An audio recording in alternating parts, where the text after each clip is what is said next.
teman-teman. Nah, kemarin itu kita sudah melakukan pertanyaan ya, menanyakan pertanyaan ke pemilik dari Kripik Tempe Tunajaya itu sendiri.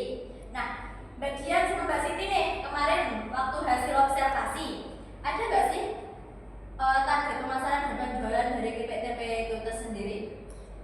Kalau untuk pemasaran penjualan kripik tempe itu semua kalangan, jadi bisa ibunya itu bisa memasarkan itu lewat sosial media seperti kayak di Shopee. Nah, kita juga bisa jadi resellernya ibunya itu, jadi kita ambil dari ibunya itu, nah kita bisa jual kembali ke orang lain. Seperti itu. Berarti di sana itu nanti bisa seperti ini ya.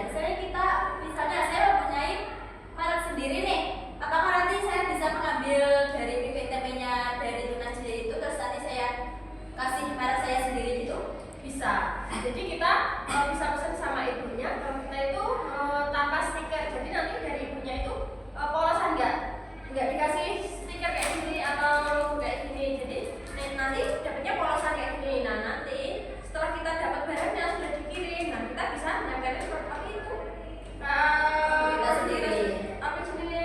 Nama produk kita sendiri. Ya, nama produk kita sendiri di sini. Untuk apa itu? Untuk strategi pemasarannya itu apakah ada targetnya? Misal jadi peruntukan untuk orang-orang tertentu saja apa seperti apa? Enggak, semua itu menerima semua pesanan dari mana aja.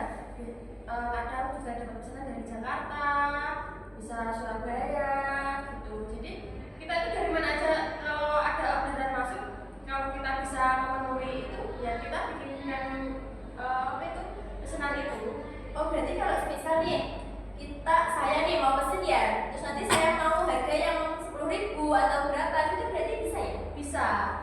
Untuk harga kita menyesuaikan permintaan konsumen kita. Jadi kita itu menyediakan itu ada 3 harga, yaitu ada harga yang paling kecil ini di harga 3.300. Terus di atasnya lagi ada harga yang 6.500.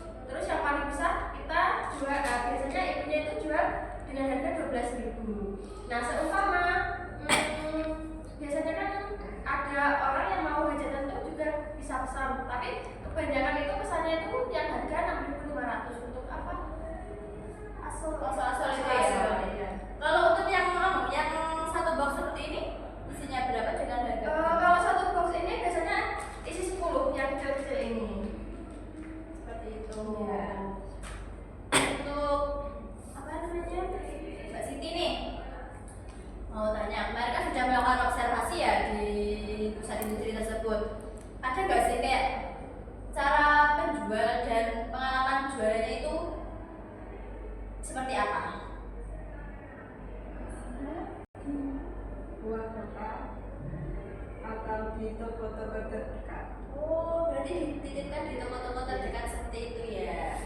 Apakah pernah ditolak oleh salah satu toko dengan alasan apa gitu? Ya.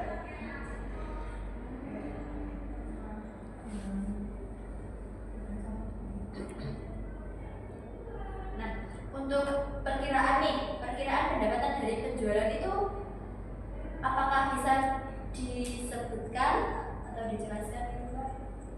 Kalau untuk pendapatan atau omset ibunya itu, kalau ibunya tidak bisa memastikan itu karena pemasukannya itu nggak pasti gitu loh. Jadi kadang dia rame, kadang sepi. Jadi ibunya itu nggak bisa memastikan bahwa sebulan itu omsetnya berapa, pemasukannya berapa.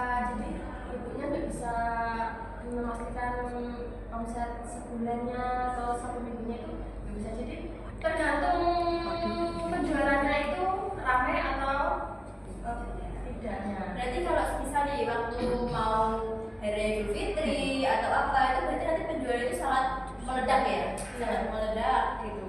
Ya, biasanya kalau pas ada hajatan itu juga ramai. Terus apa itu pas mau mendekati Idul ramai karena banyak yang mencari lah untuk disuguhkan pas hari raya. Nah, pasti ya di Ngawi itu kan banyak sekali produk-produk keripik tempe.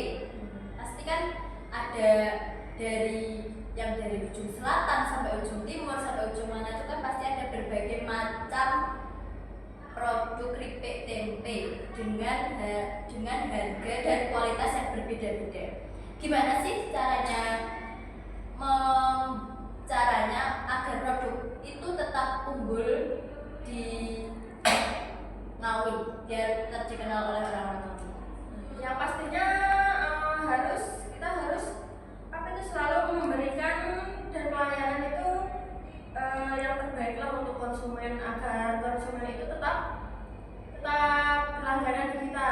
Jadi kita juga harus menjaga kualitasnya, terus memberikan inovasi-inovasi yang menarik. Ya pastinya kita tidak cita rasanya itu nggak berubah gitu.